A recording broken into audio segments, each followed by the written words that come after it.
barnaamijka boqoshada wariyaha ayaa maanta waxaan ku boqonnay iskuulka dugsiga sare ee IIT-da ku yaal magaalada Boorama. Waraysi aan la yeelnay maamulaha dugsiga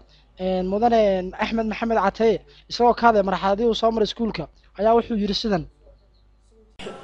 xilliga aasaaska iskuulka iyo sababaha keenay iskuulkan isagoo jiraan dugsiga sare oo magaalada ku yaala maxay tahay sababta keentay bismillaahir rahmaanir rahiim marka hore waad mahadsantihiin idinka iyo muxuu ahaay dhammaan shaqaalaha iyo dhalinyarada barata macadka South Community College iskuulka ilaa asaaso dabcan warintiin iskuulo badan baa ka jira muxuu ahaa wadanka iyo gobolka iyo gaar ahaan magaalada Boorama waxaa ka jira xasan soo sheeg waxaa ka jira muxuu ahaa iskuulo badan baa jira laakiin haddana waxa weeye waxbarashadu waxa weeyaan waa wax mar walba u baahan in horumarin lagu sameeyo oo la xoojiyo oo la tayeeyo u baahan tahay marka waxyaalaha ugu badan ee ujeedadu ay ahayd in la aasaaso waxay ahayd in tayada waxbarashada la xoojiyo oo kor loo qaado oo meelaha u baahan in la tayeeyo waxaa ka mid ah waxa weeyaan qaabka wax dhigidda ka mid waxaa ka mid ah tirada ardayda ee kalaasyada ka mid waxaa ka mid ah waxyaalaha la tayeynayo IT-ga iyo technology-ga oo ardaydu iskuulada kale ka jirin baa ka mid ah waxaa ka mid ah muxuu ahaayeen waqtiga xiisadaha la dhiganayo oo kooban oo 4 saacadood iyo wax noocaas oo kale sida caadiga xiisadaheenu ma yahay waqtiga loo baahnaa ma gaari jirin meelo noocaas aan rabneed hadii Ilaahay noo suuro geliyo inaan tayeyno waxaan tahay tansuusha markii la xigtay inta dufcada ka baxday iskoolka intuu jiray iskuulka wali dufcadaba kama bixin hal horoon baa la bilaabay bishii sanadkii 2010kii bishii 9 September waxa uu ka bilaabmay form 1 iyo form 2 wada jira qoladii markaa form 2 hadda wax maray form 3 marka wali cid ka baxday iskuulka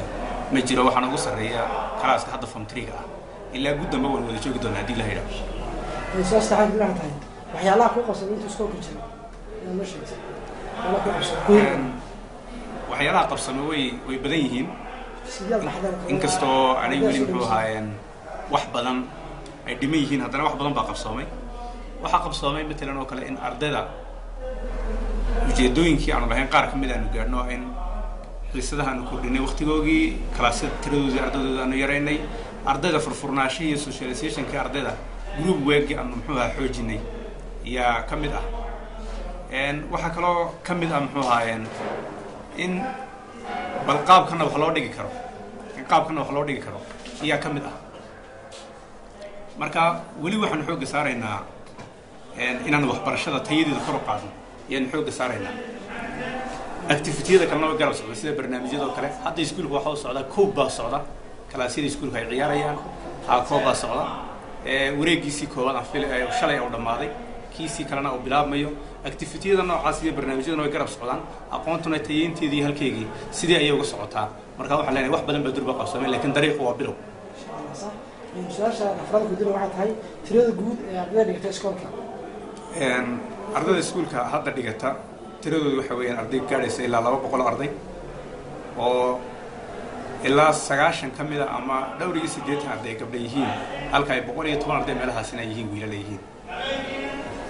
su'aasha afraad ku dilo hadaba waxay tahay ugu dambaysa waa maxay higsigiina guud iyo himilada leedihiin in iskoolka gaaro himilada aanu leenahay ee ugu muhiimsan ee ugu weyn waxa weeyaan inaanu soo saarno arday tayadooda waxbarasho ay sareyso la tartami kara qayrkood adduun weynaha oo dhan meel kastoo ay joogaan iyo inaanu noqono institution waxbarasho xalaal bixiyo oo xor ah bixiyo ayaan insha Allah tiigsanay aad baa u mahadsantahay